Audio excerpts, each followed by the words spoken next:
सोलन सिरमौर जिला की सीमा पर मृयोग के समीप ऐतिहासिक धरोहर है जिसका नाम है सहस्त्रधारा। पुरानी मान्यता के अनुसार मृयोग से लेकर रेणुका की सीमा तक सहस्त्रबाहु का शासन रहा था, जो कि राक्षसी प्रवृत्ति का था। प्रजा को ईश्वरीय भक्ति से हटाकर अपने को ईश्वर कहलाना उसका लक्ष्य था। नारायण के आंशिक अवतार परशुराम ने धरती का भार मुक्त करने के लिए उसका वध करने का निश्चय किया। भयंकर युद्ध हुआ। परशुराम के भय से भागते हुए वह सहस्त्रधारा पहुंचा, जहां उसका वध हुआ। उसने अंतिम समय में महादेव को याद किया। शिव ने प्रकट होकर उसकी अंतिम इच्छा जाननी चाहिए। सहस्त्रबाहु ने राक्षस योनि से मुक्त होने पर ईश्वर का आभार जताया तथा शिव से प्रार्थना की, हे परमेश्वर, मुझे इस स्थान पर युगों युगों तक याद करें। शिव ने वरदान दिया, जहां तुम्हारी रक्त की हजारों धाराएं बही हैं, वहां जलधाराएं बहेंगी जो लोगों के लिए शांति तथा रोग निवारण के लिए प्रसिद्ध होंगी। बस तब से यहाँ ऊंचाई से सहस्त्रधारा फूट पड़ी। यहाँ लोग दूर दूर से शांति की तलाश में आते हैं और सहस्त्रधारा के नीचे स्नान कर अपने सुनहरी भविष्य की कामना करते हैं। यही नहीं, इस सहस्त्रधारा के नीचे नहाने से कई तरह के चर्म रोग भी ठीक हो जाते हैं। यही वजह है कि इस स्थल को लोग बेहद मानते हैं। गौरतलब है कि सहस्त्रधारा के ठीक ऊपर कसार सड़क बनाते समय शिव मंदिर भी खुदाई में मिला था। कुछ लोगों को यह भी भ्रांति है कि सहस्त्रधारा तो उत्तराखंड में है। वहां पर यद्यपि झरना है, लेकिन उस झरने को द्रोणाचार्य की कथा के साथ जोड़कर देखा जाता है। परशुराम के साथ जुड़ा ऐतिहासिक स्थल मृयोग में स्थित यही सहस्त्रधारा स्थल है, जिसमें लोगों की बेहद आस्था और विश्वास है। यह जानकारी नौनी पंचायत के प्रधान मदन हिमाचली ने मीडिया को दी। हम यहाँ पर एक ऐतिहासिक स्थल जो मृयोग के बिल्कुल समीप है और मृयोग दाड़ोदोड़िया रोड पर एक बिल्कुल एक नीचे की ओर स्थित है।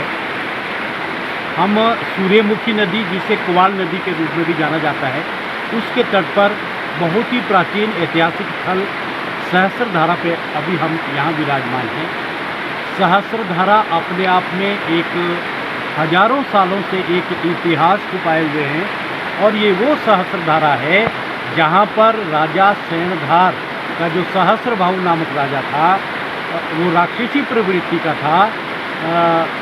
परशुराम जी जो नारायण के आंशिक अवतार थे, उन्होंने परशुराम जी ने सहस्त्रबाहु को इस स्थल पर उसकी हत्या की थी, उसको मारा था, क्योंकि वो निर्दोष प्रजा को तंग किया करता था। परशुराम जी ने यहाँ जब सहस्त्रबाहु को मारा था, तो यहाँ क्योंकि वो शिव का उपासक भी था, शिव यहाँ प्रकट हुए और प्रकट होकर के सहस्त्रबाहु ने क्षमा याचना की कि मैंने जो निर्दोष प्राणियों की हत्या की, आप मुझे क्षमा करें। इस राक्षसी प्रवृत्ति के कारण मैंने ऐसा किया है, लेकिन मैं अब आपसे इसके लिए क्षमा मांगता हूँ। और जहाँ मेरा शरीर गिरा है, जहाँ मेरा सिर गिरा है, वहाँ पर कोई एक ऐसा स्थल बने जो लोग युगों युगों तक याद रखें। तो जो हजारों धाराएं, लाखों धाराएं जो उसकी बही थी, शिव जी ने उनको वरदान दिया कि है सहस्त्रबाहु, तेने तू इस राक्षसी योनि से मुक्त हो रहा है, लेकिन मैं तुझे वरदान देता हूँ कि यहाँ पर तेरा एक स्मारक के रूप में याद किया जाएगा।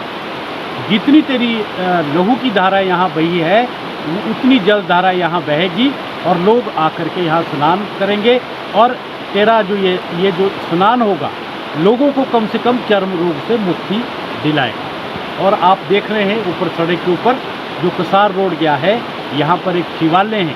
ये बहुत प्राचीन शिव मंदिर है, तत्कालीन है, जो यहाँ निकला था। और जब कसार रोड की खुदाई हुई तो उसके नीचे ये शिव जो है मंदिर निकला था। ये है इस ऐतिहासिक स्थल का महत्व। लेकिन ये बड़ा खेद का विषय है कि हिमाचल प्रदेश सरकार ने, भारत सरकार ने या गैर सरकारी संस्थानों ने, किसी ने इस स्थल के बारे में ऐतिहासिक जानकारी नहीं ली और आज तक जो इसका एक विकास होना चाहिए था, ये विकसित होना चाहिए था, ये ऐतिहासिक पर्यटन स्थल के रूप में विकसित नहीं हो पाया है। इसका हमें खेद है। पिया तोरा कैसा अभिमान, पिया तोरा। बीती यादों से नाता सहेजना सीखा, हाथ थाम कर जिनके चलना सीखा, गिरने लगती जब तो उनसे संभलना सीखा। कैसा अभिमान उनकी डांट से खुद को तराशना सीखा। पिया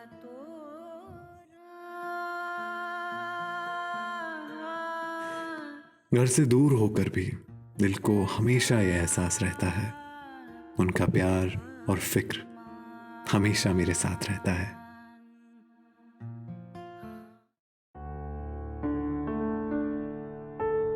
भूषण ज्वेलर्स, अनमोल रिश्तों के लिए।